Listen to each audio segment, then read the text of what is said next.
Assalamualaikum warahmatullahi wabarakatuh. Alhamdulillah. Wassalatu wassalamu ala Rasulillah Muhammad ibn Abdillah wa ala alihi wa sahbihi wa man walah. Subhanaka la ilma lana illa ma 'allamtana innaka antal alimul hakim. Rabbi shrah li sadri wa yassir li amri wahlul 'uqdatan min lisani yafqahu qawli. Amma ba'du. Bismillahirrahmanirrahim. Alhamdulillah, kita sekarang di antara dua hari raya, berada di hari-hari terakhir dari bulan Dzulqa'dah. Insyaallah kita sudah akan memasuki tanggal 1 Dzulhijjah, yang artinya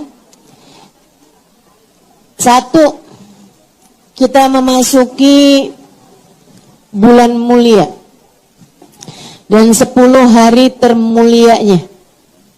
Dua, kita juga akan memasuki hari paling mulia, yaitu hari Arafah, hari paling mulia dalam sepanjang tahun. Tiga, kita juga akan memasuki hari raya Idul Adha, yang merupakan satu dari dua hari raya yang kita disunnahkan untuk mengerjakan salat Id di dalamnya. Dan juga yang keempat, artinya adalah bahwa di bulan ini juga segenap umat Islam yang mampu mengerjakan ibadah haji pada tahun ini, ya, di bulannya. Juga yang kelimanya, ada kesunahan tertentu pada bulan depan ini, bulan yang akan segera kita jelang ini, yaitu kesunahan untuk berkurban, itu menyembelih hewan kurban. Saya akan sampaikan mengenai hal-hal ini. Mudah-mudahan semuanya dapat diamalkan untuk kehidupan kita, dan juga semoga menjadi ilmu yang bermanfaat untuk kita sekalian tentang bacaan, amalan, dan juga apa yang harus kita kerjakan di sepanjang hari-hari yang mulia yang akan kita segera jelang ini, insya Allah. Sebelum itu, kita akan awali dengan membaca suratul Fatihah. Kita minta pada Allah Subhanahu wa taala ilmunya tidak jadi sesuatu yang masuk telinga kanan keluar telinga kiri, tapi jadi ilmu yang didengarkan dengan kedua telinga, diresapi oleh pikiran, biar pikiran kita gampang nangkep ilmu. Kemudian Allah jadikan cahaya yang memandu hati kita, dengannya menerangi seluruh anggota tubuh kita, hingga kita menjadi hamba-hamba Allah yang istiqomah, menjadi hamba-hamba Allah yang disayang Allah, menjadi hamba-hamba Allah yang kata Allah dalam Al-Quran, fabashshir ibad alladzina yastami'una al-qawla fayattabi'una ahsanah. Berikanlah kabar gembira kepada hamba-hambaku. Allah ketika sebutkan hamba-hambaku, maksudnya hamba-hamba yang tercinta di sisi Allah. Siapa mereka, ya Allah? Alladzina yastami'una al-qawl, yang suka dengerin kajian, yang suka dengerin ilmu, fayattabi'una ahsanah, kemudian dia mengikuti yang terbaiknya, kemudian dia mengamalkan dengan sebaik-baiknya. Semoga kita menjadi salah satunya, insyaallah. Kita baca suratul Fatihah. Al-Fatihah bil futuh wal munu wal rusuh, salahil qalb wal jasad wal ruh, yunawwir qulubana qalibana mal huda, kal afaf wal ghina wal ridha wal yaqin, niyatin naf'a wal intifa' wal mudzakarah wat tadhkir, ibtigha mardatih wa qurbih wa thawabih, wa husnil khatimah ma'al lutfil afiyah wa salahil aqibah wa ila hadratin nabi. Al-Fatihah. Apa itu 10 hari pertama bulan Dzulhijjah? Jadi mulai tanggal 1 ya sampai dengan tanggal 10 Dzulhijjah, masuk tanggal 1 dari bulan Dzulhijjah. Apa yang ada di sana? Yang pertama firman Allah Subhanahu wa taala, a'udzu billahi minasyaitonir rajim. Bismillahirrahmanirrahim. Wal fajr wa layalil 'ashr. Demi fajar dan demi malam-malam 10. Dijadikan sumpah oleh Allah Subhanahu wa taala, dan kita tahu kita tidak boleh bersumpah kecuali dengan nama Allah. Gak boleh nih demi Jakarta. Gak bisa, gak sah.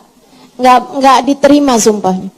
Bahkan demi kota Mekah, nah itu gak boleh. Teman-teman sekalian, yang boleh itu adalah bersumpah dengan nama Allah, demi Allah. Itu ya, demi Allah. Saudara sekalian saya muliakan, nah Allah boleh bersumpah dengan apapun yang mulia di sisinya, yang tercinta di sisinya. Jadi sekalian, maka Allah pun bersumpah. Terkadang Allah bersumpah demi zatnya yang mulia. Kata Allah Subhanahu wa taala, rizqukum fis sama' wa ma tu'adun fa wa rabbis samawati wal ard innahu lahaqqun mithla ma annakum tantiqun. Kata Allah, rezeki kalian sudah selesai diatur dari langit. Demi Allah yang menguasai langit dan bumi. Allah bersumpah demi dirinya sendiri. Nah, terkadang Allah juga bersumpah dengan nama hamba-hamba atau makhluk-makhluknya Allah yang paling tercinta. Biasanya waktu, demi waktu duha, gitu kan ya. Nah, biasanya juga apapun aja yang paling mulia di sisinya. Kayak misalnya la uqsimu bihadzal balad, aku bersumpah dengan nama kota Mekah. Nah, Allah bersumpah. Artinya adalah bahwa kota Mekah kota paling tercinta di sisi Allah. Nah, ini Allah bersumpah wal fajr, demi waktu fajar, walayalil 'ashr, dan demi malam-malam 10. Apa artinya demi waktu fajar? Apakah setiap hari waktu fajar itu yang Allah sumpahkan? Para ulama berbeda-beda pendapat. Ada yang mengatakan iya, waktu fajar yang dimaksudkan adalah fajar setiap hari, karena itu adalah waktu yang paling mulia. Jangan sampai terbit fajar dan kamu dalam keadaan tidur, ya, itu menghalangkan rahmat Allah, berkah Allah yang datang padamu. Bangunlah meskipun setengah jam sebelum subuh. Bangunlah meskipun 1/4 jam sebelum subuh. Jangan sampai dalam keadaan fajar kamu dalam keadaan masih tidur. Banyak juga para ulama yang berpendapat wal fajar, demi waktu fajar, ai fajar wiladatin Nabi sallallahu alaihi wasallam, demi fajar lahirnya Nabi Muhammad sallallahu alaihi wasallam. Fajar 12 Rabiul Awal, ya, tahun gajah, atau fajar hari Senin di bulan April tahun 571 Masehi. Fajar hari lahirnya Nabi Muhammad adalah fajar paling tercinta di sisi Allah Subhanahu wa taala, sebab itu adalah fajar kelahiran manusia paling agung. Nah, banyak sekali pendapat para ulama yang mengatakan, sebagaimana kalau teman-teman baca tuh, ada di As-Sawi, ada di, saya nggak ingat pasti apakah ada di Jalalain atau tidak, tapi di tafsir-tafsir Quran yang besar-besar atau utamanya, itu disampaikan al-fajri yaumi Arafah, yaitu fajar pada hari Arafah. Arafah adalah tanggal 9 Dzulhijjah. Fajar terbaik sepanjang tahun. Jadi kalau bicara tentang waktu apa yang paling mulia sepanjang hari dan malam, waktu yang terbaiknya adalah waktu fajar. Ya, saat terbitnya fajar. Itu ya, saat datangnya waktu subuh. Nah, itu waktu paling terbaik, paling afdal sepanjang 24 jam. Kalau ditanyakan tentang fajar apa yang terbaik sepanjang tahun, maka itu adalah fajar hari Arafah. Nah, kalau ditanyakan tentang fajar apa yang terbaik seumur kehidupan langit dan bumi, maka fajar tersebut adalah fajar kelahiran Nabi besar Muhammad. Wal fajar, demi fajar, ay fajri yaumi Arafah, fajar hari Arafah, walayalil ashar, dan demi malam-malam yang 10. Kalau ini semuanya sudah sepakat, yang dimaksudkan dengan layalil ashar ay layali ashri Dzulhijjah, yaitu 10 hari pertama dari bulan Dzulhijjah. Para ulama menyampaikan ada 10 hari paling mulia. Ini ada 3 nih sepanjang tahun. 10 hari terakhir dari bulan Ramadan, karena di sana terdapat Lailatul Qadar. 10 hari dari bulan Dzulhijjah. Yang ini nih, tanggal 1 sampai dengan tanggal 10 dari bulan Dzulhijjah. Kemudian yang ketiganya adalah 10 hari pertengahan dari bulan Sya'ban, karena di sana terdapat nisfu Sya'ban. Tapi mana yang paling mulia? Para ulama bersepakat bahwasanya yang paling mulianya adalah Ashri Dzulhijjah, yaitu 10 hari pertama dari bulan Dzulhijjah. Yang mulai besok kita masuk nih. Kenapa begitu? Berdasarkan dari hadisnya Nabi Muhammad SAW. Nih ya, dengerin. Biar kalau ada orang ngomong yang enggak-enggak, sekurangnya, walaupun kamu enggak bisa jawabnya dan memang enggak perlu dijawab, setidaknya kamu tahu berdasarkan dalil-dalilnya. Itu. Karena nih nanti ini pasti ada aja orang-orang yang ngomong, ngapain tuh puasa, ngapain tuh zikir, ngapain tuh apalagi tuh. Itu semuanya adalah bid'ah. Template banget dah tiap tahun. Tiap tahun. Ustazah nih gimana nih enaknya? Soalnya ada yang bilangin bid'ah. Nah itu dia tuh. Didengerin. Biar pada ngerti berdasarkan dengan dalil-dalilnya. Ustazah tapi saya nggak bisa jawabin. Emang nggak usah jawabin. Nggak usah. Ilmu ini adalah ilmu untuk kamu amalkan, bukan ilmu untuk kamu perdebatkan.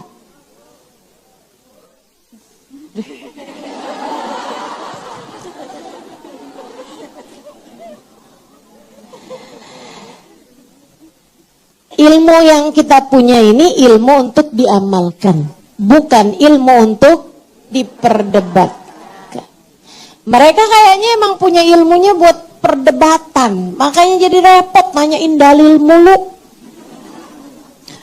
Padahal mereka udah tahu dalilnya juga kagak ngamalin. Mendingan ibu-ibu nggak tahu dalilnya juga ngamalin.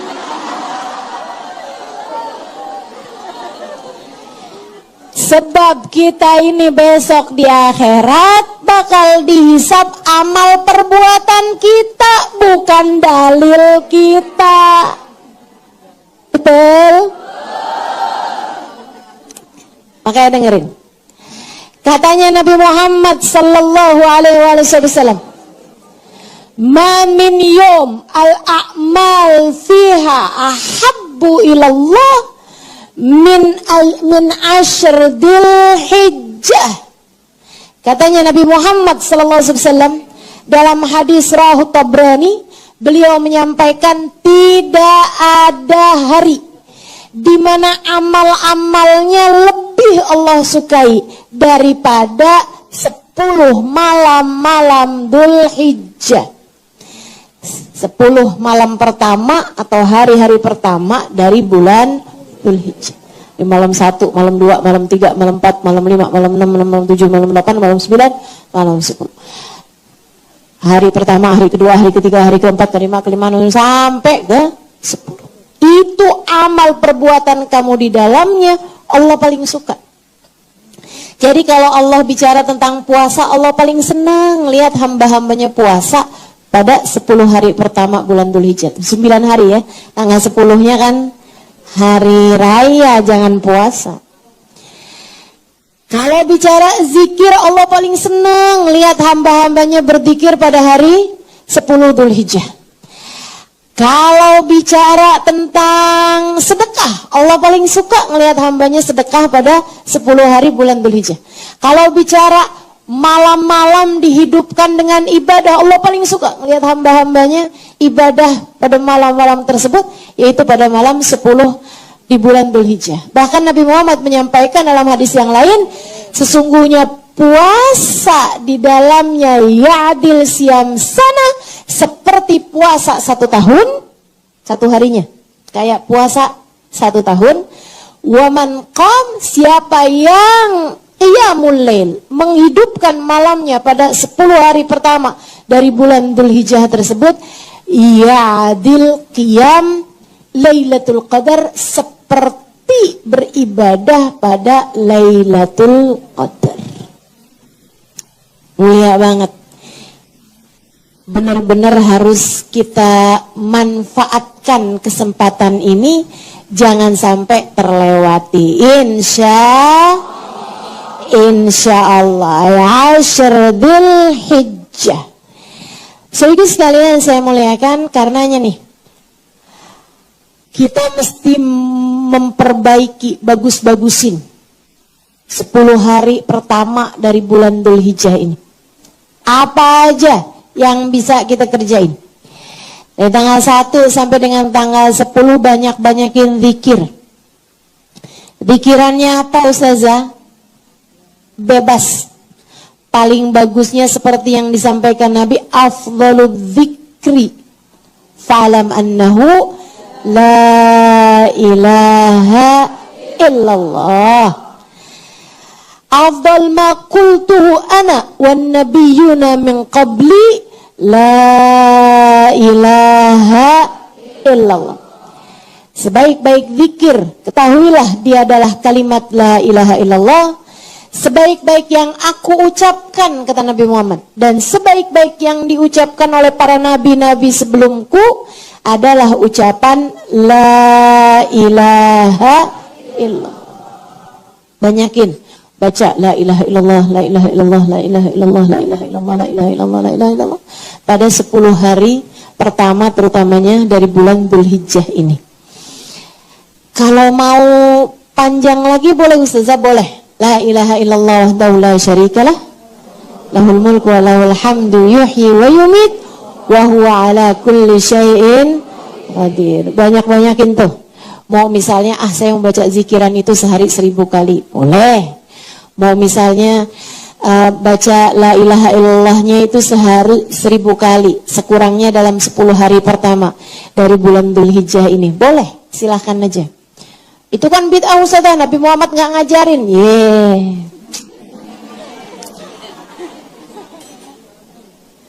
Ampun, dah ampun. Terus maksudnya Nabi Muhammad bilang afdhalud dzikri fa'lam annahu la ilaha illallah. Kemudian yang katanya Nabi Muhammad sallallahu alaihi wasallam, katanya Nabi Muhammad, jaddidu imanakum, aksiru min qawli la ilaha illallah. Perbaharuilah terus iman kalian, perbanyaklah membaca la ilaha illallah. Itu maksudnya apa? Kalau zikir la ilaha illallah juga masih kamu bid'ahkan. Ya kan Nabi cuma bilang perbanyak doang, nggak nyebutin bilangannya. Maksudnya, teman-teman saya sekalian, kamu ya jadi orang yang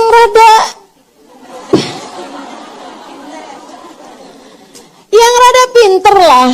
Kalau misalnya nih, nggak usah Nabi deh gitu, saya bilang sama kamu, sedekah ya, sedekah, banyakin sedekahnya. Nih kita mau misalnya mau benerin masjid Keramat Luar Batang, misal, ini enggak ya, tapi misal, ini enggak, mohon maaf ya. Ntar ada yang nanya lagi, Ustazah, saya mau nyumbang, kayak yang Ustazah bilang, enggak, saya enggak lagi nyuruh. Teman-teman saya misal, pembangunan masjid luar Batang misalnya. Kemudian saya bilang, ayo sedekah, ayo banyakin sedekah. Terus ada orang gitu kan, sedekah 5 juta. Sebelahnya bilang, wah bid'ah loh.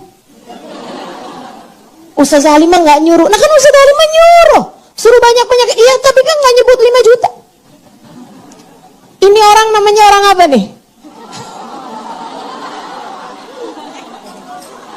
Ini ada nama penyakitnya loh ini. Nama penyakitnya tolol.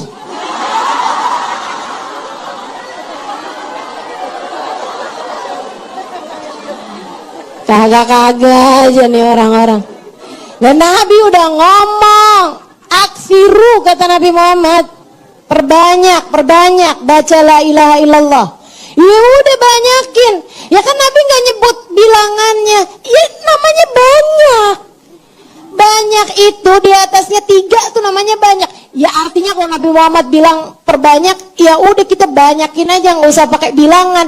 Nah kamu taunya dari mana? Kalau bacaan kamu hari ini sebanyak bacaan kamu kemarin, kalau kamu nggak pakai ngitung.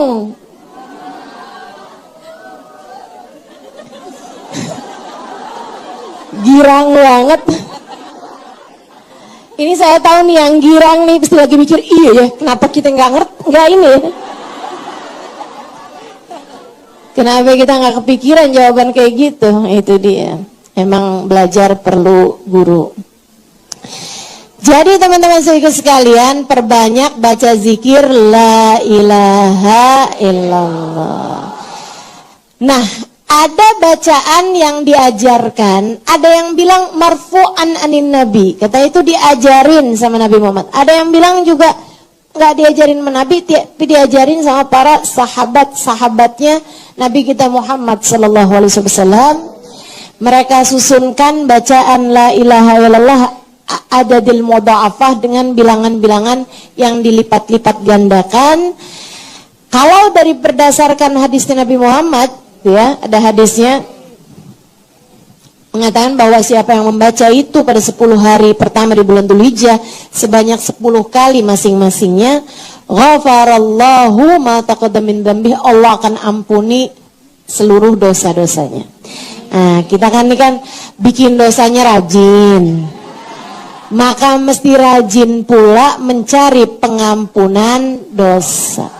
Salah satunya adalah dengan membaca dzikiran tersebut. Gimana bacaannya? La ilaha illallah dadal layali wad duhur, la ilaha illallah dadal ayami wasyuhur. Saya nggak akan bacanya sekarang karena ini belum masuk tanggal 1. Emang gitu?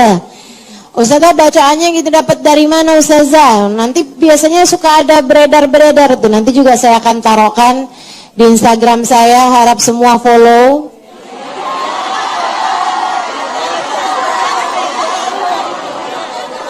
Ini biasanya suka ada nih jidah-jidah yang nanya Instagram belinya di mana. Iya, nanti kalau yang ada punya jidah-jidah yang nggak main Instagram, tolong cucu-cucunya atau anak-anaknya tolong fotokopiin, ya. Tolong fotokopiin, kemudian kasihin ke jidahnya. Biar bisa gampang bacanya, begitu kan? Kopiinnya juga tolong diperbesar, ya. Kecil-kecil susah, udah dijauhin nih jaraknya. Ustazah ngeledekin orang tua nih, sama bu, saya juga gitu. Masalahnya saya juga udah tua ya. Teman-teman sekalian, jadi gitu bacaan-bacaannya. Terus juga diajarin sama para ulama-ulama kita sholawat yang bagus untuk kita perbanyak membacanya pada hari-hari haji ini. Hari-hari haji, dari sejak sekarang udah boleh. Allahumma sholli ala sayyidina Muhammadin mattasalatil uyunu bin nadar wa tazakhrafatil araduna bil matar wa hajja hajun wa atamar wa labba wa halaqa wa nahar wa tafa bil baitil atiqi wa qabbala al hajar wa ala alihi wa sahbihi wa sallim. Nah itu perbanyak kita baca pada hari-hari 10 dari bulan Dzulhijjah. Ustazah nggak hafal. Iya nanti dah dikasih. Ntar saya upload juga ya. Saudaraku sekalian yang saya muliakan, bacaan-bacaan tersebut kita perbanyak membacanya sebagai zikiran-zikiran kita dari sejak tanggal 1 sampai dengan tanggal 10 dari bulan Dzulhijjah. Kita bilang insya, mudah-mudahan Allah mudahkan kita untuk dapat mengamalkannya, insya Allah. Amin ya rabbal alamin. Kemudian ada lagi puasa, ya. Puasanya sunnah dari tanggal 1 sampai tanggal 9. Emang itu puasanya seperti yang tadi saya sampaikan, satu harinya ya adil siam sana, seperti puasa 1 tahun. Kalau kamu nggak mampu untuk puasa 9 hari, atau para istri yang punya suami yang ada di rumah gitu ya. Kalau Ustazah suami saya jadi TKL, iya dah nggak usah, itu sama aja kayak kamu nggak punya suami. Maksudnya para istri itu kalau buat puasa sunnah tidak diperkenankan tanpa izin suaminya. Nah, kalau memang suaminya itu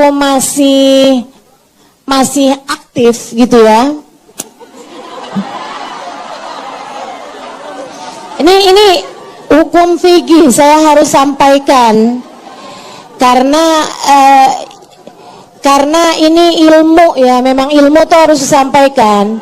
Teman-teman sekalian, kita itu nggak boleh loh puasa sunnah dengan mengurangi hak yang wajib untuk kita laksanakan, yaitu haknya suami.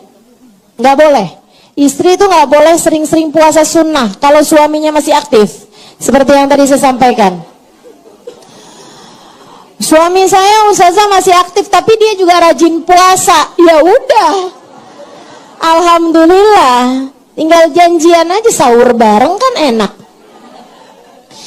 Tapi kalau misalnya nggak masalah sih, ya silahkan aja gitu. Tapi kalau tidak, nah kita dilarang untuk melaksanakan sesuatu yang sifatnya sunnah antara kita sama Allah dengan menyia-nyiakan atau mengurangi hak dari orang-orang yang ada di sekitar kita.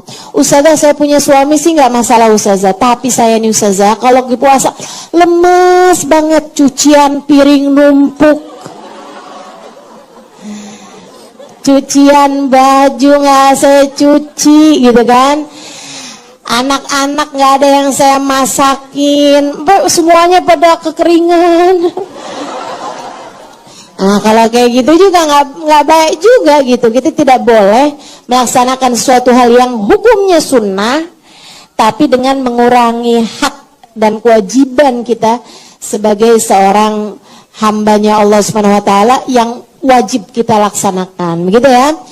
Baik, jadi nih kalau yang nggak memungkinkan untuk puasa 9 hari, sekurangnya berpuasalah 3 hari. Kalau berpuasa 3 hari, nih yang 1 harinya kamu bebas, tapi yang 2-3-nya ini adalah kamu ambil tanggal 8 dan tanggal 9. Kalau tidak memungkinkan juga 3 hari dari 9 hari, kamu ambil 2 hari. Yaitu tanggal 8 namanya hari Tarwiyah, tanggal 9 namanya hari Arafah. Andai kamu nggak bisa juga puasa 2 hari, sekurangnya jangan tinggalkan puasa 1 hari, dan dengarkan saya, 1 hari tersebut adalah hari Arafah. Hari Arafah adalah 1 hari sebelum hari Idul Adha. Jatuhnya kalau hari lebarannya hari Jumat, ya berarti jatuhnya adalah hari Kamis. Ustazah ada perbedaan nih hari Arafahnya nih. Hari Arafah kita nih Ustazah orang-orangnya udah pada lebaranan di hari yang ada di Mekah. Misalnya ada yang nanya kayak begitu kan, suka kejadian tuh. Insya Allah sih tahun ini nggak terjadi. Tapi kalau itu terjadi, maka tinggal terserah kamunya adanya di mana. Kalau misalnya kamu pada hari Arafah tersebut itu atau tanggal 9-nya itu kamu adanya di Mekah, ya ikut sama yang ada di Mekah. Tapi kalau kamu adanya di Jakarta, maka kamu ikuti tanggal yang di Jakarta, gitu ya. Kita ikuti sesuai dengan matlak, sesuai dengan hilal masing-masing di setiap daerah, begitu ya. Nah, kita ikutin nih, berarti tanggal 9-nya atau hari Arafahnya jatuhnya hari Kamis yang memang disunnahkan untuk berpuasa juga. Jadi double-double tuh pahalanya. Insya Allah. Karena katanya Nabi Muhammad sallallahu alaihi wasallam, "Inni ahtasib an yakun shaum yaum Arafah yukaffir dzunub as-sanatin. As-sanatil atiyah, as-sanatil madiyah, as-sanatil madiyah, as-sanatil atiyah." Kata Nabi Muhammad sallallahu alaihi wasallam, aku berharap puasa hari Arafah menghapuskan dosa 2 tahun. Tahun yang sekarang sama tahun yang akan datang. Teman-teman saya sekalian, Sayyidina Ibnu Abbas menyampaikan, enggak ada amalan dijanjikan terhapuskannya dosa untuk tahun yang akan datang selain puasa hari Arafah. Merupakan isyarah bahwasanya orang yang puasa hari Arafah insya Allah akan terjaga dari dosa-dosa di tahun ke depan. Dan mudah-mudahan juga merupakan kabar gembira bagi orang yang berpuasa hari Arafah bahwa umurnya masih akan panjang sampai tahun depan. Karena dijanjikan akan terhapuskan dosa untuk tahun ke depan. Ustazah, apa artinya kalau diampunin dosa tahun depan, ya berarti kita bebas ngerjain dosa, Ustazah? Oh, udah dapat ampunan ini. Itu kan ibarat orang udah dapat saldo nih, saldonya udah isi nih, sayang-sayang kalau nggak dipakai, apa gitu gimana nih? Nggak gitu. Artinya adalah bahwa orang yang berpuasa hari Arafah dan puasanya diterima, insya Allah akan lebih mudah terjaga di setahun ke depannya. Ustazah, tapi ya Ustazah, tahun lalu tuh saya puasa juga, tapi saya masih ngerjain dosa juga Ustazah tahun sekarang. Tahun sesudahnya nih, dari yang kita puasa hari Arafah, tetap juga mau ngerjain dosa Ustazah. Artinya apa Ustazah? Bisa salah satu dari 2 hal. Satu, bisa jadi adalah kamu lebih terjaga daripada tahun sebelumnya. Maksudnya andai kamu nggak puasa hari Arafah, dosa kamu bakalan lebih banyak lagi tuh. Artinya buat tahun ini tuh kamu lebih terjaga sekurangnya dibandingkan andai kamu nggak puasa hari Arafah. Itu bisa begitu. Bisa juga artinya adalah bahwa puasa hari Arafah kamu tidak diterima Allah. Karena puasa itu kamin siam, laisa lahu min kamin saim, laisa lahu min siyamihi illal ju' wal atash. Berapa banyak orang puasa nggak dapat pahala apa-apa dari puasanya selain lapar dan haus belaka. Insya Allah nih kita mau puasa yang benar insya Allah. Puasa yang bukan hanya memuasakan diri dari lapar haus, melainkan juga berpuasa dari seluruh anggota tubuh kita dari segala perbuatan-perbuatan dosa. Amin ya rabbal alamin. Jadi puasanya boleh 9 hari atau paling enggak 3 hari, atau kalau enggak 2 hari, minimalnya banget 1 hari. Ustazah, kalau misalnya nih puasa nih pengen tapi nggak diizinin sama suami, gimana Ustazah?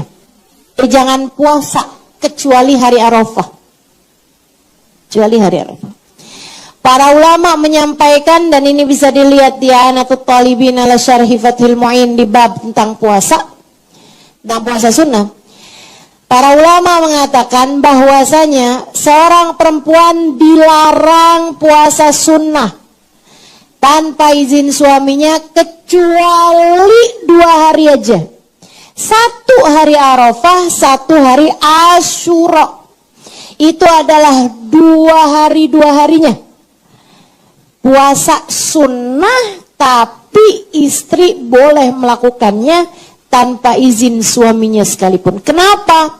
Dari besarnya fadilahnya puasa hari tersebut, sebaiknya suaminya juga ikutan puasa. Males banget sih. Puasa juga suaminya, cuma 2 hari doang loh sepanjang tahun. 1 hari Arafah, yaitu tanggal 8 Dzulhijjah yang akan segera kita jelang. Satunya lagi adalah puasa hari Asyura, tanggal 10 Muharram, yaitu 1 bulan yang akan datang. Mudah-mudahan Allah mudahkan kita dan seluruh keluarga kita untuk dapat berpuasa pada tanggal-tanggal tersebut, insya Allah. Amin. Ustazah, ada lagi yang nanya nih. Nah, kan saya punya murid cerewet-cerewet. Kalau misalnya nih Ustazah, saya nih masih punya utang puasa Ramadan. Emang pada nanya gitu kan? Gimana tuh Ustazah? Ya udah, kamu jatuhkan puasa, bayar hutang Ramadanmu tersebut pada hari-hari yang mulia ini. Niatnya gimana? Ya niatin dua-duanya. Nawaitu shauma ghadin an qada'i fardhi syahri Ramadan wa an shaum yaum Arafah. Misalnya gitu kan? Ya Allah, saya niat puasa besok pagi nih ya Allah. Saya niat buat bayarin utang puasa Ramadan saya, sama saya juga ngerjain puasa sunnah hari Arafah. Gitu, niatin dua-duanya. Gitu kan? Ustazah diterima apa enggak? Ya enggak tahu. Ya insya Allah gitu kan. Emang masih punya hutang puasa sunnah, itu kita tidak diperbolehkan mengerjakan puasa sunnah kalau utangnya belum lunas. Jadi teman-teman saudaraku sekalian, bayarin dulu yang wajib. Nah, kalau yang wajibnya ada yang belum kebayar, ya udah jatuhkan tuh puasa pada hari-hari yang disunnahkan buat puasa. Katanya Imam Nawawi, dua-duanya insya Allah dapat pahalanya. Jadi wajibnya juga kebayar, sama puasa sunnahnya juga mudah-mudahan dapat pahalanya. Insya Allah. Jelas ya.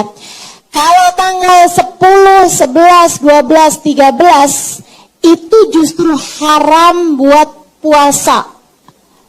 Haram buat puasa. Tanggal 10 Dzulhijjah namanya hari raya Idul Adha. Tanggal 11, 12, 13 Dzulhijjah namanya hari tasyrik. Nabi Muhammad menyampaikan ayyamut tasyrik, ayyamu aklin wa syurbin wa dzikrillah. Hari-hari tasyrik 11, 12, 13 Dzulhijjah adalah hari-hari makan, hari-hari minum, hari-hari zikrullah. Jadi kita diperintahkan malah justru pada hari-hari tasyrik dan Idul Adha buat makan. Kamu tinggal niatin aja, ya Allah saya makan karena perintahmu, ya Allah saya minum karena perintahmu, gitu kan? Jadi yang rencana-rencana diet, tuh tunggu dulu tuh. Enak banget nih gitu nih. Makan minum aja kita berpahala tuh. Kalau kita meniatkannya sebagai melaksanakan perintah Allah SWT. Ini hari diharamkan buat puasa, maka bismillah saya akan makan, saya akan minum karena Allah SWT. Gitu ya. Dengan cara seperti itu kita makan minumnya berpahala semuanya. Nah kalau sesuatu berpahala, insya Allah makanannya jadi obat. Minum yang kita minum juga jadi obat, asalkan tetap dalam perintah Allah, wala tusrifu, dan jangan berlebih-lebihan. Udah tahu kolesterol, makan daging 3 kilo, itu udah masuk dalam batasan israf, ya, berlebih-lebihan. Dan berlebih-lebihan itu hukumnya adalah haram. Baik, teman-teman saudaraku sekalian, saya muliakan, itu mengenai puasanya. Dan Allah itu kalau mengharamkan hari untuk berpuasa, pasti karena Allah SWT mau menjamu hamba-hambanya. Lihatin aja, pada hari raya Idul Fitri, Allah SWT mengharamkan untuk berpuasa. Pada hari itu pula Allah SWT mewajibkan untuk membayar zakat fitrah. Maka ya teman-teman sekalian, zakat fitrah itu harus berupa makanan pokok. Dan kalau di kita nih di Indonesia, itu kan gampang banget. Makanan pokok kita adalah beras, adalah nasi. Nasi berasal dari beras, makanya kemudian pada hari raya Idul Fitri kita wajib untuk membayar zakat fitrah. Dan karena hari itu adalah hari yang dilarang untuk berpuasa, zakat fitrahnya tidak boleh dikeluarkan atau tidak boleh ditunda sampai selepas orang mengerjakan sholat Idul Fitri. Nggak boleh. Nggak boleh ditunda-tunda. Kenapa? Allah mau memastikan semua hamba-hambanya pada bisa makan pada hari raya Idul Fitri. Allah tuh maha bertanggung jawab. Ya Allah, Engkau haramkan kami untuk berpuasa, tapi kami nggak bisa makan apa-apa ya Allah, karena kami nggak punya makanan kami. Oh, nggak ada ceritanya. Kamu haram berpuasa, maka umat Islam wajib bayar zakat fitrah pada hari tersebut. Makanya jangan bayar zakat fitrah tuh dari Ramadan itu nggak baik, teman-teman. Kerjain aja malam hari raya Idul Fitri, itu keluarkan zakat fitrah, sebab tujuannya adalah Allah mau memastikan semua hamba-hambanya pada bisa makan pada hari raya Idul Fitri. Demikian pula dengan hari raya Idul Adha. Allah Subhanahu wa taala haramkan buat puasa. Allah mau menjamu hambanya. Pakai apa? Pakai daging kurban. Karenanya sunnah buat kamu makan daging pada hari raya Idul Adha. Makan daging kurban pada hari raya Idul Adha. Yang kamu kurban, kamu sunnah buat makan. Yang kamu nggak kurban sekalipun, kamu sunnah buat makan daging kurban pemberian tetangga. Kalau ada yang ngasih Ustazah. Pada hari raya Idul Adha itu sebaiknya semuanya pada makan daging kurban. Kamu dapat, kamu makan. Teman-teman sekalian, jangan kemudian entaran aja dah makannya. Hari ini Idul Adha kita makan tempe aja. Tar makan daging kurbannya bulan depan. Nggak usah. Itu hari-hari Allah mau menjamu kita. Dan tentu saja seindah-indah jamuan adalah jamuan Allah. Nggak ada yang lebih indah daripada jamuan Allah. Maka makan sate, makan gulai, apa aja tuh, ya opor, ya kan, yang dimasak-masak daging guling apa segala macam, itu silahkan dimakan pada hari raya Idul Adha. Sunnah untuk berkurban pada 4 hari tersebut. Kalau kamu bisa, bagus-bagusnya kurban ya hari raya Lebaran tanggal 10 itu. Kamu nggak bisa kurban hari tersebut, besoknya masih bisa, besoknya masih bisa, besoknya masih bisa, sampai asar hari ketiga dari hari tasyrik, 11, 12, 13. Nah hari ke-13 berarti kalau hari Jumat, Sabtu, Minggu, Senin, ya. Hari Senin asar itu adalah paling terakhir buat kurban. Tapi sebaiknya jangan diakhirkan sampai segitu, karena kamu keluar dari fungsi kurban yang sesungguhnya. Nah kalau kamu baru bagi-baginya itu kambingnya atau dagingnya jelang-jelang maghrib, itu kan artinya dimakannya nggak bisa pada hari-hari tasyrik. Padahal tujuannya kan bukan itu. Karena itu saya pernah mengkritisi adanya billboard yang bilang bahwa kurban kamu dibagi sepanjang tahun. Bukan itu tujuan kurban. Ada gitu, salurkan kurbanmu kemari, kami akan bagikan kurbanmu sepanjang tahun dengan dijadikan di kaleng-kaleng gitu ya, daging kaleng gitu kan, yang akan dibagi-bagikan untuk korban bencana alam dan seterusnya sepanjang tahun gitu. Itu keluar dari fungsi kurban yang sebenarnya. Karena fungsi kurban yang sebenarnya adalah Allah mau menjamu hambanya pada hari-hari di mana hari-hari tersebut diharamkan untuk berpuasa. Jadi bagikan kurbanmu sesegera mungkin sesudah kamu mengorbankan atau memotong kambing kamu tersebut atau sapi kamu tersebut. Kurban itu apa? Unta. Kurban paling bagus apa Ustazah? Unta. Unta, kurban paling bagus. Tapi Ustazah kan di sini untanya adanya di kebun binatang. Ih, jangan ngambil di kebun binatang. Ditangkap kamu ntar. Jadi unta ya, buat 7 kalau memang di daerah yang biasa mengkonsumsi unta.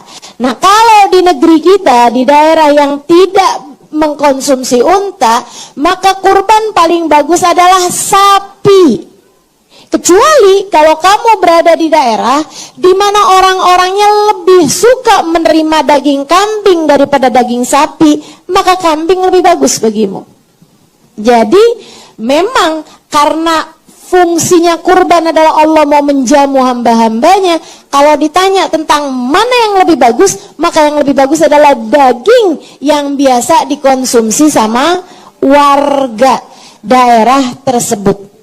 Gitu ya. Nah, karenanya kemudian sapi itu teman-teman, halo, bisa buat 7 ya, bisa buat 7. Jadi kalau misalnya ada arisan nih, atau ada apa namanya urunan, nih saya RT nih, kata Pak RT nih saya mau beli sapi nih, bisa buat 7, nih saya, terus Pak Budi, Pak Bambang, Pak Bu Erna, Bu Hati gitu ya. Ini masih kurang nih 2 orang lagi, siapa yang mau? Katanya si Pak RT. Nah itu kamu ikutan boleh tuh. Yang penting 7, kalau sapi adalah untuk 7. Kemudian pertanyaannya kayak gini nih, kemarin banget ada yang nanya, Ustazah, kalau misalnya nih Ustazah, kita kan urunan nih, sapi 7, Pak RT, Ustazah apakah artinya entar di atas sirat saya rombongan sama Pak RT naikin 1 sapi pula Ustazah?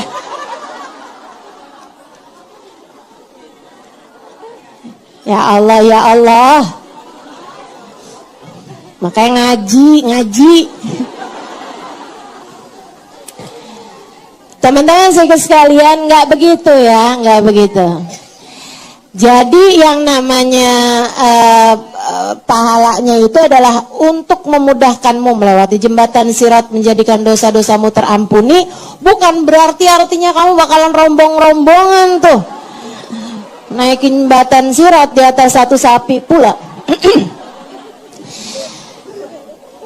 Kalau kambing untuk 1, Ustazah 1 itu maksudnya 1 orang apa 1 keluarga? Saya kasih tahu. Kurban itu hukumnya sunnah alal kifayah. Sunnah alal kifayah artinya adalah bahwa jika ada bapak nih punya istri nggak kerja dan nggak punya duit inian sendiri juga gitu istrinya ya, nggak punya duit sendiri gitu, yang artinya duitnya istri ini adalah dari suaminya gitu kan, dan nggak punya juga tabungan yang mencukupi untuk kurban gitu ya, dan kemudian anak-anak juga masih kecil-kecil, bapak itu hanya sunnah kurban 1 ekor kambing. nggak usah kemudian nih misalnya tahun ini kurbannya atas nama adik ya, nanti tahun depan atas nama istri, tahun depannya nggak usah. Bapak itu ngeluarin satu kurban itu mencukupi untuk semua keluarganya, kecuali jika di keluarga tersebut ada juga yang punya uang selain si bapak, misalnya istrinya dapat warisan, ya kan bisa aja, ya kan? Atau istrinya punya kerja sendiri, punya duit sendiri, istri nggak wajib izin suami untuk mengeluarkan kurbannya.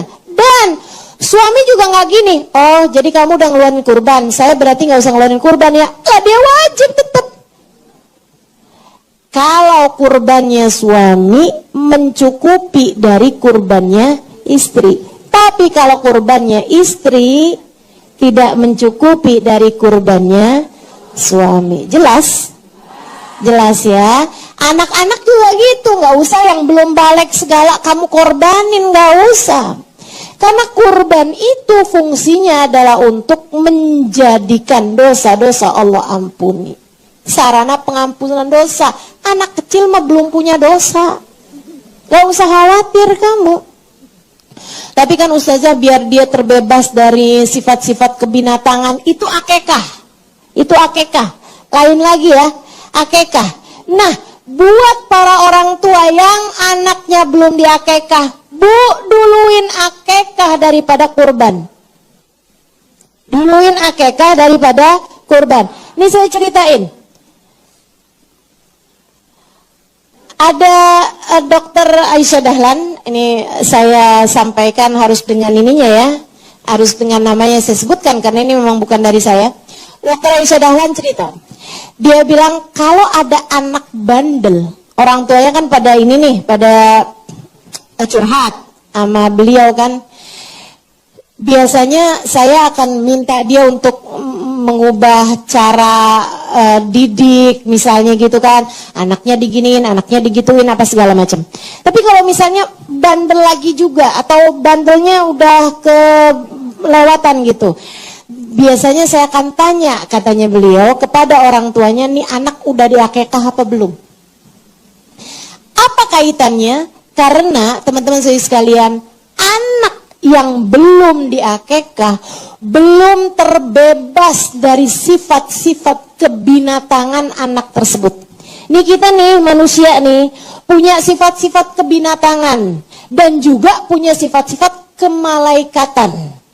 Maksudnya punya sifat-sifat rendah, kayak misalnya rakus, iya kan? Halo? Udah kenyang masih tetap pengen makan juga,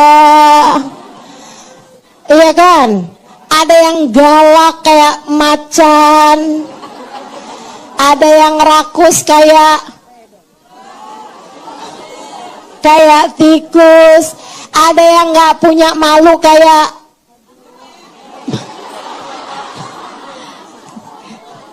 monyet gitu ya. Ada yang udah punya pasangan masih suka lirik-lirik pasangan orang kayak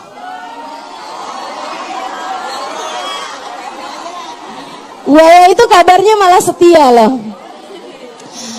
Oke, baiklah. Teman-teman sekalian, jadi tuh semua manusia tuh punya sifat-sifat kebinatangan yang nggak baik gitu dalam dirinya. Nah, kalau anak itu diakekahkan, itu semacam pertanda bahwa ya Allah, kami sembelih sifat-sifat kebinatangan dari anak kami ini ya Allah. Semacam itu. Jadinya biasanya anak kalau nggak diakekah tuh bandel. Teman-teman saya sekalian, makanya lihat-lihat kalau kamu ngerasa, kok saya bandel ya? Jangan-jangan kamu belum diakekah. Ya, jadi akekahkan anak-anakmu kalau ada yang belum diakekahin.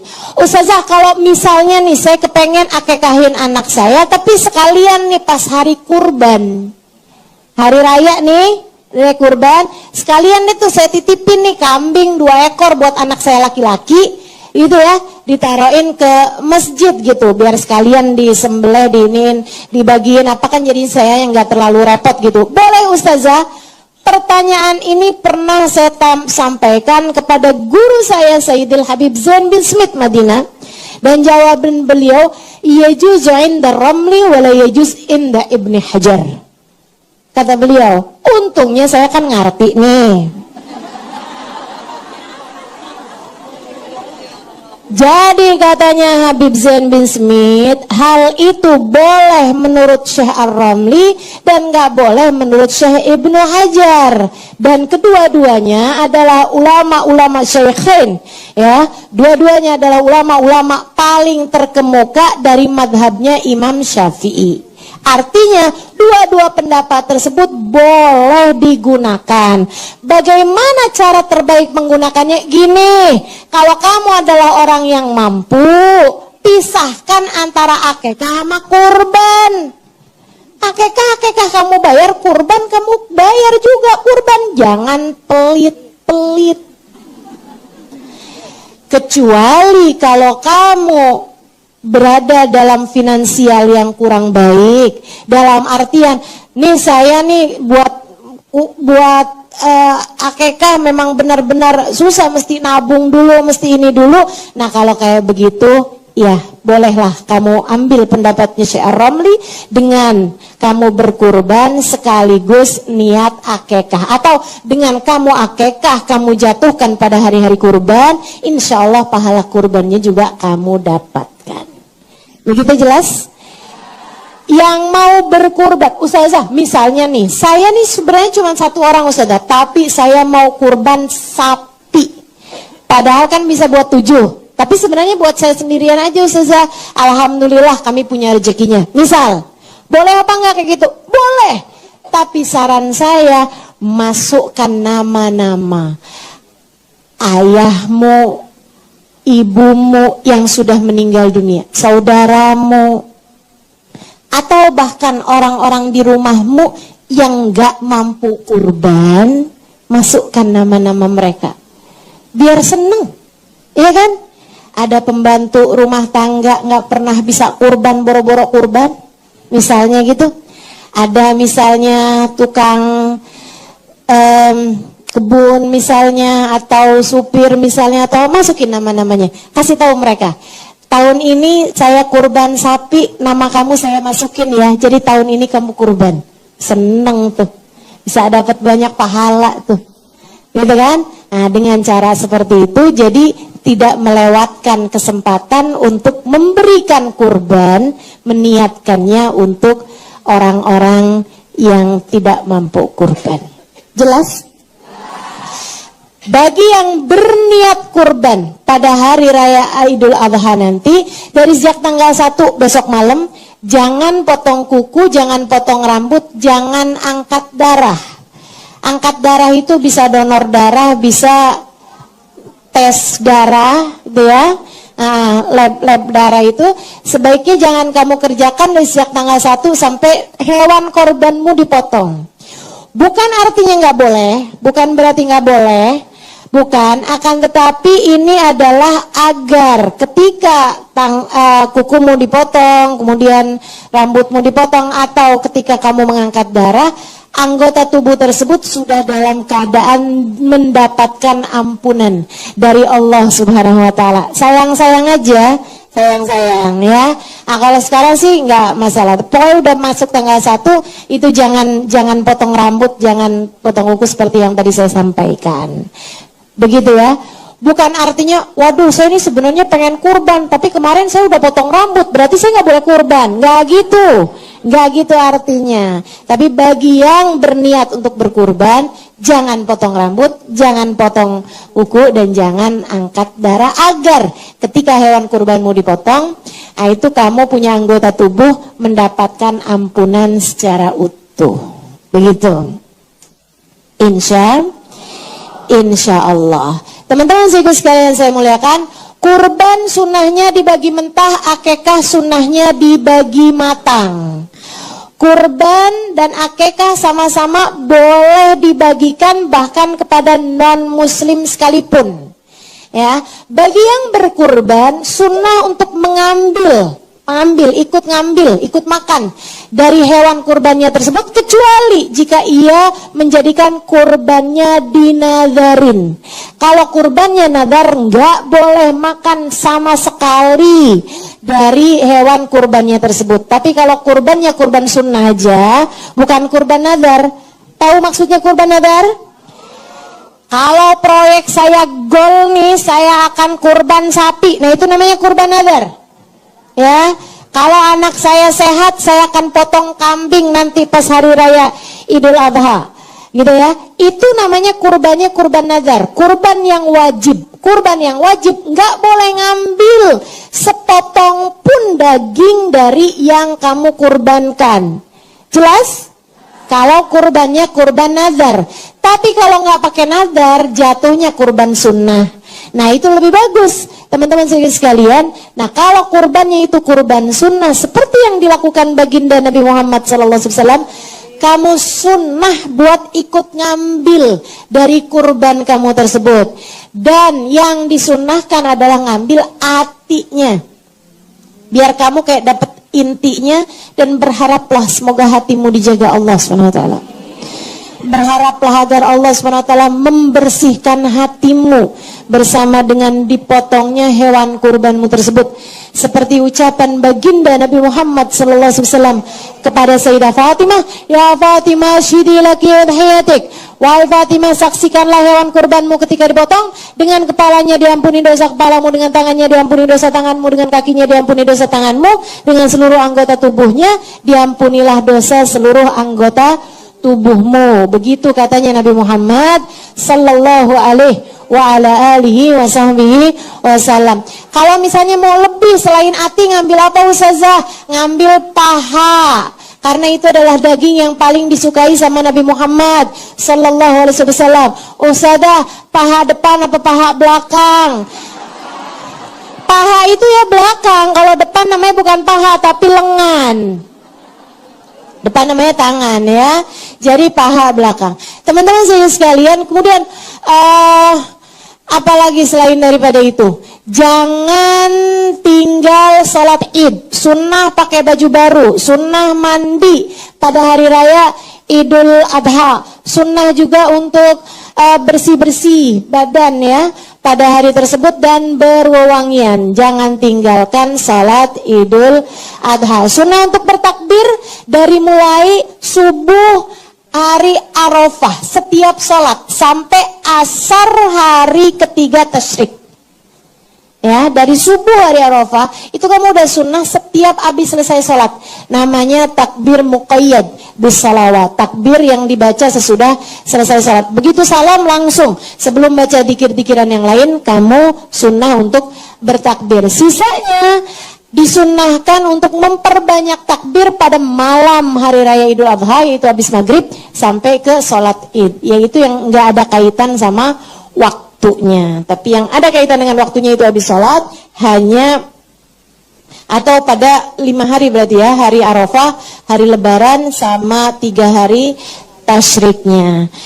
Baik, itu semuanya akan kita kerjakan insya Allah. Ustazah nggak mampu kambing apalagi sapi, gimana Ustazah? Potong ayam.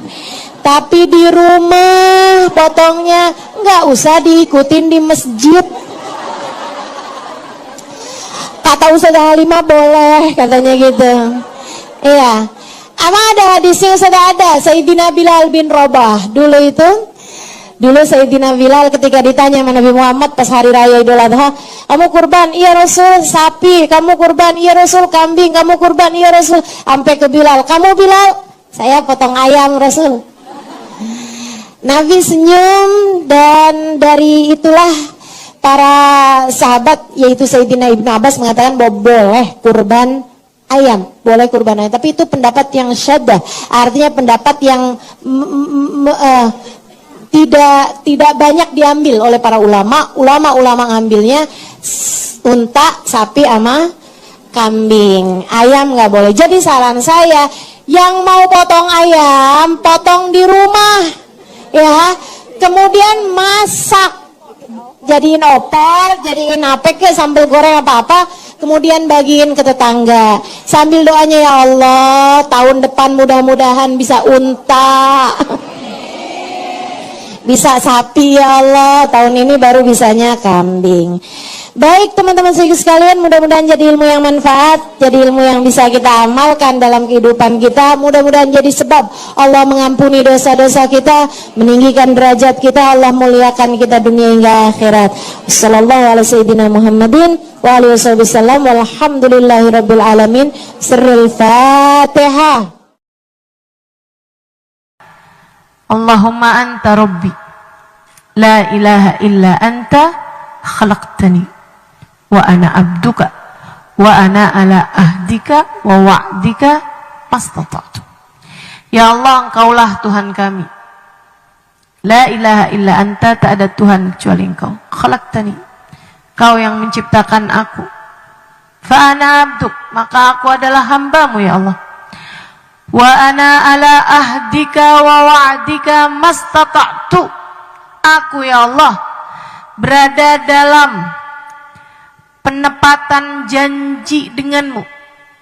Aku ya Allah berada dalam perintah yang akan aku taati. Mastata'tu, sekemampuanku ya Allah. Abu'u laka bi ni'matika alayya. Ya Allah, Engkau datang dengan bertubi-tubi kenikmatan darimu. Wa abu bidambi. Tapi aku lagi-lagi datang padamu dengan membawa dosa. Faghfirli, ampuni aku ya Allah. Fa innahu la yaghfirud dzunuba illa anta. Sungguhnya tak ada yang dapat mengampuni dosa kecuali Engkau. Istighfarnya Nabi besar Muhammad sallallahu alaihi wasallam mengingatkan kita bahwa kita adalah hambanya Allah dan bahwa Allah subhanahu wa ta'ala adalah Tuhan kita. Kamu hidup dari Allah dan untuk Allah. Kamu hidup dari Allah dan akan kembali kepada Allah. Maka jangan pernah lupa tujuan ini. Jangan pernah lupa tujuan hidupmu. Kamu hidup dari Allah dan untuk Allah. Inna lillahi wa inna ilaihi raji'un. Kita semua milik Allah dan hanya kepada Allah lah kita kembali.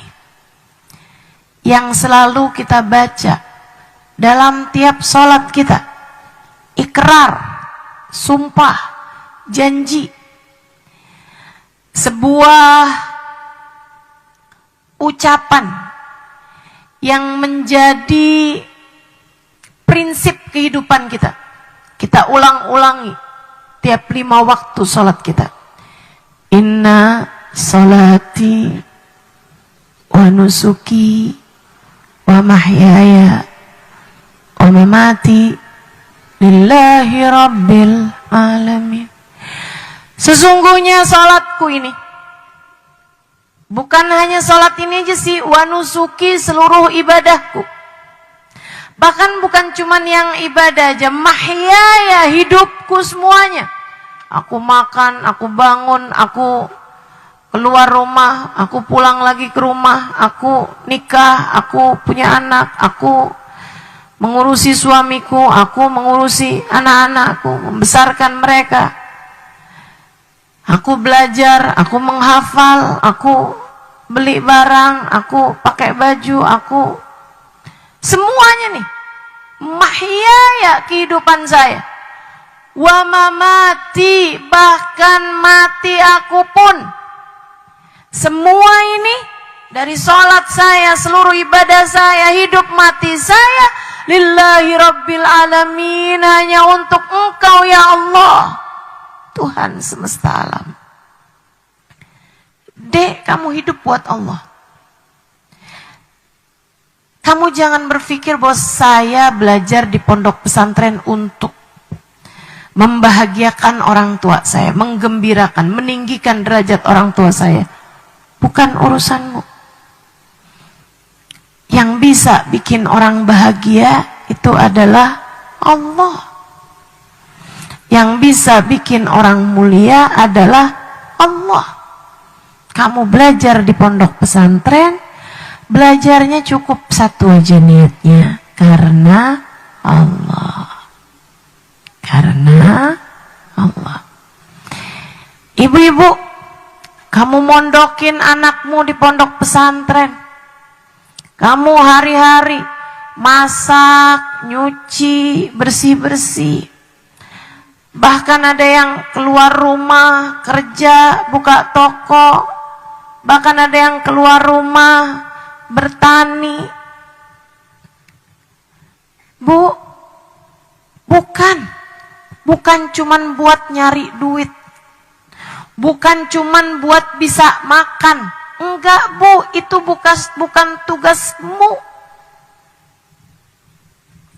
Huwa yut'imuni wa yasqin. Allah satu yang ngasih makan hamba-hambanya. Allah satu yang ngasih minum hamba-hambanya. Jangan lupa, jangan sok-sokan. Kamu gak bisa ngasih rejeki kepada anak-anakmu. Kamu gak bisa ngasih rejeki kepada orang tuamu. Allah satu. Huwar Razzaq Dzul Quwwatil Matin. Allah lah satu sang pemberi rejeki. Dialah satu pemilik kekuatan sejati. A'udzu billahi minasyaitonir rajim.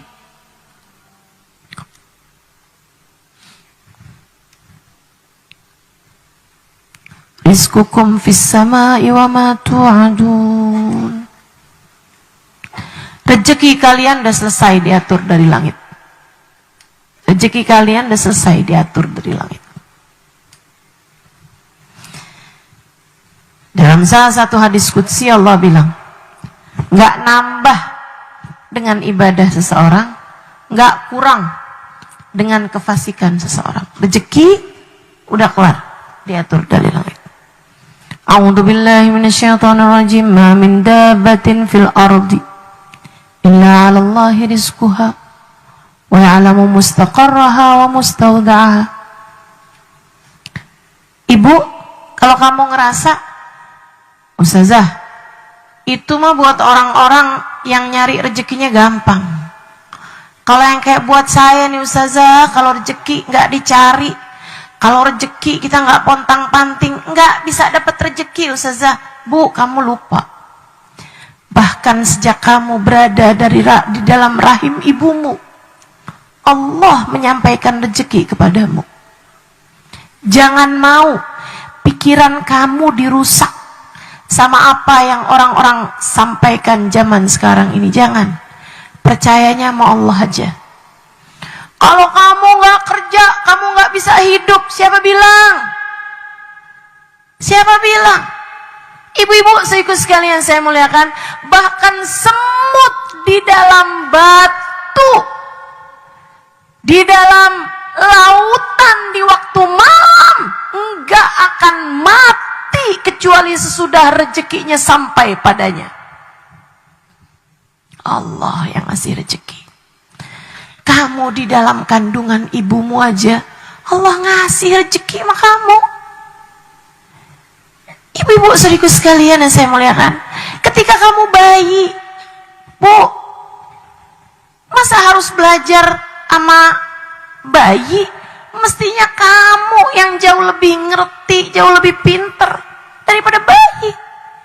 Bayi itu nggak bisa ngapa-ngapain, nggak pusing bikin rezeki. Dia kalau lapar tinggal nangis saja. Ibunya akan datang untuk menyampaikan rezeki Allah kepadanya. Ibu-ibu saudaraku sekalian, yang ngasih rezeki adalah Allah. Kamu hidup dari Allah, kamu kembali kepada Allah. Dengerin saya, Bu. Saya ngomong berdasarkan ilmu. Dengerin saya. Saya berbicara dari apa yang sudah saya dengar dari para ulama-ulama, berdasarkan dari hadisnya Nabi Muhammad, berdasarkan dari firman Allah yang turun untuk mendidik hati, yang turun untuk mendidik pikiran, yang turun untuk mendidik kehidupan. Saya menyampaikannya dari hati. Maka simak benar-benar pakai hati. Kamu hidup dari Allah, dan kamu ketika mati hanya akan kembali kepada Allah. Yang gak dibawa mati, jangan bela mati-matian. Yang gak dibawa mati, gak usah sampai segitunya kamu kejar-kejar, gak usah segitunya kamu pertahankan, gak usah segitunya kamu bela mati-matian. Yang gak dibawa mati, jangan kejar mati-matian. Jelas? Dek, jelas? Sampai segala tahajud di waktu malam mintanya dunia melulu. Sampai segala puasa mintanya dunia terus. Sampai semua doa mintanya dunia aja. Duit aja yang kamu minta. Gak malu apa? Ayo, yang bener hidupnya. Hidup kita bukan sebercanda itu. Hidup kita bukan seremeh itu. Kita tercipta dari Allah, dan hanya kepada Allah kita akan kembali. Yang serius, jalanin hidup. Yang serius, jalanin hidup. Masa belajar ngafalin hadis, ngafalin ayat cuman biar nanti saya dapat kerjaan yang bagus, punya duit? Gak gitu deh, gak gitu. Gak gitu. Gak gitu. Ibu-ibu masak ini itu capek-capek, sampai bilang kerjaan kenapa sepanjang jalan, gak ada habis-habisnya. Kalau ditanya tujuannya apa, biar suami gak kawin lagi, Ustazah. Ayolah. Kamu hidup bukan buat suamimu, kamu hidup bukan buat anakmu, kamu hidup bukan buat orang tuamu, kamu hidup buat Allah Jalla Jalaluhu wa ta'ala azamatuh. Kalau datang ajal menjemputmu, tidak suami, tidak anak, tidak orang tua, semua akan kamu tinggalkan. Apalagi cuman sekedar kalung, gelang, handphone, rumah, mobil, semua nggak akan ada yang kamu bawa, Bu. Nggak ada yang akan kamu bawa, Dek. Semuanya akan kamu tinggalkan begitu saja. Nggak ada. Kamu hanya akan kembali kepadanya. Bayangkan betapa sia-sianya jika semua waktumu, semua tenagamu, bahkan semua rasa cintamu hanya untuk urusan yang akan kamu tinggalkan begitu kamu masuk dalam kuburan. Kalau semua yang kamu lakukan dunia hanya untuk dunia, maka bekal mana yang akan kamu bawa masuk dalam kuburmu? Kalau semua yang kamu inginkan di dunia adalah untuk dunia, Lantas apa yang akan kamu bawa masuk ke dalam alam kuburmu? Dan Bu, Kak, Dek, Nak, gak ada yang mikirin bekalan untukmu selain dirimu sendiri. Gak ada yang bisa berbekal untuk kamu kecuali kamu sendiri. Gak ada pahala lain yang bisa kamu bawa masuk dalam kuburmu kecuali pahalamu. Sebagaimana yang akan kamu bawa masuk ke dalam alam kuburmu dari dosa adalah dosamu sendiri. Kamu sendirian dihisab. Kamu sendirian yang bakal ditanya sama malaikat. Maka hidupmu lillahi ta'ala, hanya untuk Allah subhanahu wa ta'ala. Carilah keridhoannya, carilah cintanya, carilah kasih sayangnya. Kejar ridha Allah, kejar cinta Allah, kejar kasih sayang Allah. Kamu gak punya kesempatannya selain saat sekarang, saat hidupmu di atas muka bumi ini. Kamu gak bisa, tar dah, saya mau tahajud di malam pertama saya masuk dalam kuburan. Gak bisa, gak bisa. Tar saya mau sedekah, tar kapan? Ya kira-kira seminggu pertama lah di dalam kuburan. Bisa begitu? Nggak bisa.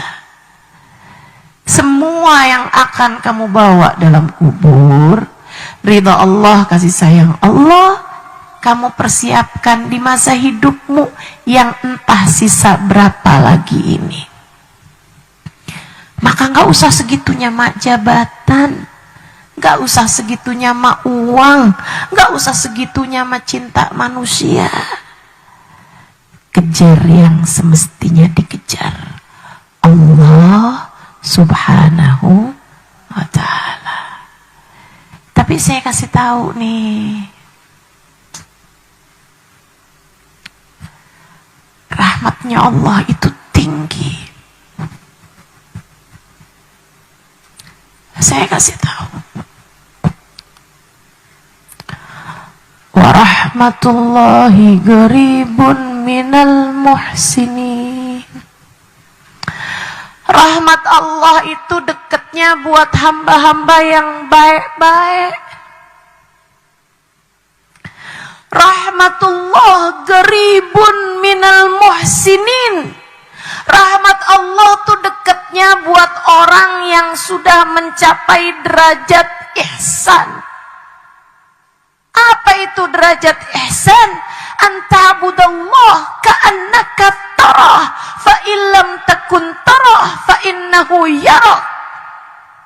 Ihsan adalah kamu beribadah kepada Allah seolah kamu melihat Allah, mencapai maqam musyahadah.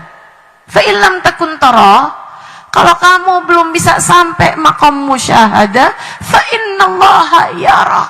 Ketahuilah Allah selalu memandangmu, maqam muraqabah. Orang-orang yang hidupnya sudah mencapai maqam musyahadah, para nabi, para wali, atau maqam muraqabah, orang-orang soleh yang sungguh-sungguh benar-benar soleh. Rahmat Allah, ridha Allah dekatnya buat mereka. Buat saya yang masih punya banyak dosa, buat kamu yang kayaknya kurang lebih sama saya, Bu, Kak, Dek, Nak, ridha Allah, kasih sayang Allah masih rada jauh buat kita.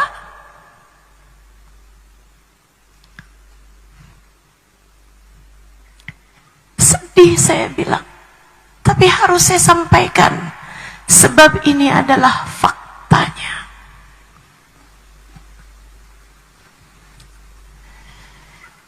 Ini adalah faktanya. Ridha Allah agak jauh buat kamu, buat saya juga. Yang matanya masih senang lihat yang haram, yang lisannya masih banyak dosanya, bohong aja ringan, betul. Ngomongin orang ringan, betul. Kata-kata kasar, kata-kata kotor kadang ringan di lisan, betul. Yang sholat khusyuknya masih jauh, iya. Yang sholatnya masih bising, masih berisik, masih rame, bener sampai kita lupa sholat kita tuh tadi berapa rakaat ya. Yang nyari barang hilang gak ketemu, giliran sholat ingat. Iya. Siapa yang begitu? Saya. Modelan kayak kita bilang, ya Allah, ridhoilah saya. Gimana caranya mau Allah ridho? Kita masih belepotan dengan dosa-dosa. Baik, teman-teman ibu sekalian yang saya muliakan, mulutmu harimaumu. Judulnya kan begitu hari ini ya. Saudara-ibu sekalian, mulutmu harimaumu. Bahaya nih si mulut nih. Kita punya lisan ini tidak bertulang. Harus kita jaga benar-benar. Kenapa? Yang pertama, biar kata berkecil begini nih si lisan nih. Ya Allah, ya Allah. Bisa terjadi peperangan disebabkan karenanya, bisa terjadi perselisihan karenanya, bisa terjadi fitnah karenanya, bisa terjadi berbagai macam hal dari keburukan-keburukan disebabkan karena bahayanya lisan. Maka kenapa kita harus menjaga lisan? Karena yang pertama, bahayanya luar biasa besarnya.